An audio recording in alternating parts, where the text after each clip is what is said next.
भारतीय कृषि और मॉनसून का रिश्ता बहुत गहरा है। ये सिर्फ खेती नहीं है, बल्कि एक लय है जो मौसम के साथ चलती है। बिल्कुल। आज हम इसी लय को समझने की कोशिश करेंगे। हमारे पास जो स्रोत हैं, वे भारत के फसल चक्रों की कहानी बताते हैं। तो आज की हमारी चर्चा का विषय है भारत के मुख्य फसली मौसम, खरीफ, रबी और जायद। हम जानेंगे कि ये मौसम क्या है, इनमें कौन सी फसलें उगती हैं और ये भारत की खाद्य सुरक्षा के लिए इतने जरूरी क्यों हैं? जी, तो चलिए इस विषय की गहराई में उतरते हैं। तो सबसे पहले बात करते हैं खरीफ की फसलों की। इन्हें अक्सर मानसूनी फसलें भी कहा जाता है ना? बिल्कुल। खरीफ का मौसम मतलब वो दक्षिण पश्चिम मानसून के साथ ही शुरू होता है।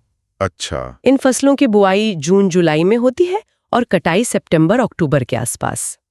इनकी सफलता वो पूरी तरह से मानसून की बारिश पर ही निर्भर करती है। और इसमें कौन कौन सी मुख्य फसलें आती हैं, मतलब सबसे जरूरी कौन सी हैं? खरीफ की सूची में सबसे पहले तो चावल या धान कह लीजिए। हाँ, वो तो है ही। फिर मक्का, ज्वार, बाजरा, कपास और गन्ना जैसी महत्वपूर्ण फसलें भी शामिल हैं। यहाँ एक दिलचस्प बात है जो मैं देख रहा हूँ।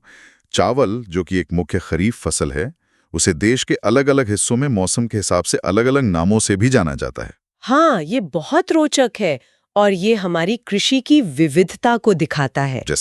जैसे पश्चिम बंगाल में शरद ऋतु की फसल को औस कहते हैं, शीत ऋतु की फसल को अमन और ग्रीष्म ऋतु की फसल को बोरो। वाह! इसी तरह केरल में इन फसलों के नाम विरिप्पू, मुंदकन और पुंजा हैं। मतलब एक ही फसल, लेकिन मौसम की समझ के हिसाब से उसके कितने अलग-अलग रूप हैं। जी, ये दिखाता है कि हमारी कृषि कितनी विविध और स्थानीय ज्ञान से भरी हुई है। तो मॉनसून के जाने के बाद जब सर्दियां आती हैं, तब रबी का मौसम आता है। सही कहा। रबी की फसलों की बुवाई अक्टूबर से दिसंबर के बीच होती है। और कटाई? और कटाई होती है फरवरी से अप्रैल के बीच। ये फसलें सर्दियों की बारिश और सिंचाई पर ज्यादा निर्भर करती हैं। और रबी की मुख्य फसलें कौन सी हैं? इसमें सबसे प्रमुख तो गेहूं है। हाँ। फिर जौ, चना, मटर और सरसों जैसी फसलें भी हैं। गेहूं की बात करें तो भारत का इसमें एक खास स्थान है ना? निश्चित रूप से। गेहूं एक शीतोष्ण जलवायु की फसल है, जिसके लिए मतलब 10 से 15 डिग्री सेल्सियस का तापमान। अच्छा, मतलब हल्की ठंड। हाँ, और लगभग 50 सेंटीमीटर की वर्षा आदर्श मानी जाती है। उत्पादन के मामले में हम कहाँ हैं? आपको जानकर शायद हैरानी होगी कि चीन के बाद भारत दुनिया का दूसरा सबसे बड़ा गेहूं उत्पादक देश है। दूसरा सबसे बड़ा? जी, और देश में उत्तर प्रदेश, मध्य प्रदेश और पंजाब इसके सबसे बड़े उत्पादक राज्य हैं। तो ये खरीफ और रबी, ये तो हो गए दो मुख्य मौसम, लेकिन इनके बीच एक छोटा लेकिन महत्वपूर्ण मौसम भी है, जायद का। हाँ, जायद का मौसम मार्च से जून के बीच होता है। ये एक तरह से बोनस सीजन है। Bonus season? जी। इस दौरान ज्यादातर सिंचाई के सहारे तरबूज, खीरा, सब्जियां और चारे की फसल उगाई जाती है। अच्छा, तो गर्मियों में जो हम तरबूज और खीरा खाते हैं, वो जायद की ही देन है? बिल्कुल। अब एक ऐसी फसल की बात करते हैं जो किसी एक मौसम में बंधी नहीं है, मक्का। मक्का एक असाधारण फसल है। सही कहा आपने। उसे अनाजों की रानी भी कहा जाता है। अनाजों की रानी क्यों? इसकी खासियत यह है कि इसे खरीफ, रबी और जायद तीनों ही मौसमों में उगाया जा सकता है। ये बहुत लचीली फसल है। अच्छा। इसके लिए 18 से 27 डिग्री सेल्सियस तापमान और पाला रहित मौसम वो सबसे उपयुक्त होता है। तो इन सब का मतलब क्या है? ये जो फसल चक्र हैं, ये सिर्फ किताबों की बातें तो नहीं है, ये सीधे तौर पर किसानों की जिंदगी और देश की अर्थव्यवस्था से जुड़ी हैं। बिल्कुल, ये वर्गीकरण सिर्फ अकादमिक नहीं है, ये बहुत प्रैक्टिकल है।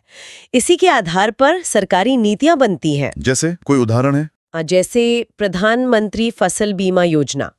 उसमें खरीफ फसलों के लिए किसान को 2% प्रीमियम देना होता है। 2%? तो रबी फसलों के लिए सिर्फ 1.5%। ये अंतर क्यों? ये अंतर ही तो सब कुछ बताता है।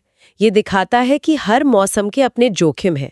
खरीफ मॉनसून पर निर्भर है तो जोखिम ज्यादा है। मतलब नीतियां भी मौसम के जोखिम के हिसाब से ही बनती हैं? एकदम। और इन फसलों के उत्पादन को बढ़ाने में कृषि क्रांतियों का भी बहुत बड़ा हाथ रहा है। जी हाँ, हरित क्रांति ने गेहूं और चावल जैसी फसलों का उत्पादन कई गुना बढ़ा दिया, भारत को आत्मनिर्भर बना दिया। लेकिन इसके कुछ नकारात्मक प्रभाव भी तो हुए। हाँ, वो एक अलग बहस है, पर उत्पादन तो बढ़ा ही।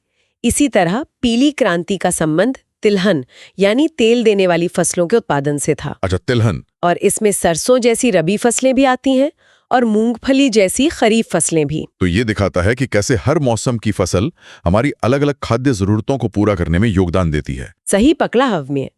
सब मिलकर हमारी खाद्य सुरक्षा को पक्का करते हैं। तो आज हमने भारत के 3 फसली मौसमों की एक तरह से यात्रा की, मानसून पर निर्भर खरीफ, सर्दियों की मेहनत वाली रबी, और इन दोनों के बीच की छोटी सी कड़ी जायद। हाँ, हमने देखा कि कैसे हर मौसम की अपनी फसलें हैं और अपनी जरूरतें भी। ये चक्र भारत की खाद्य सुरक्षा की रीढ़ है।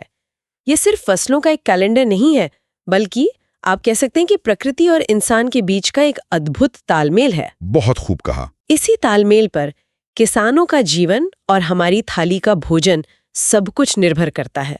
और जाते जाते एक विचार सबके लिए छोड़ जाते हैं। हमारे स्रोतों से ये पता चलता है कि हरित क्रांति ने हमें आत्मनिर्भर तो बनाया, हाँ ये तो है, लेकिन इससे हमारी फसल विविधता में भी कमी आई है। मतलब गेहूं और चावल पर फोकस इतना बढ़ गया कि बाकी फसलें पीछे छूट गईं। ये एक बहुत जरूरी मुद्दा है। ऐसे में सोचने वाली बात ये है कि जैसे जैसे जलवायु बदल रही है, हाँ, मौसम का मिजाज बदल रहा है, तो क्या ये पारंपरिक फसल चक्र जिन्होंने सदियों से भारत का पेट भरा है, भविष्य में भी उतने ही कारगर रहेंगे?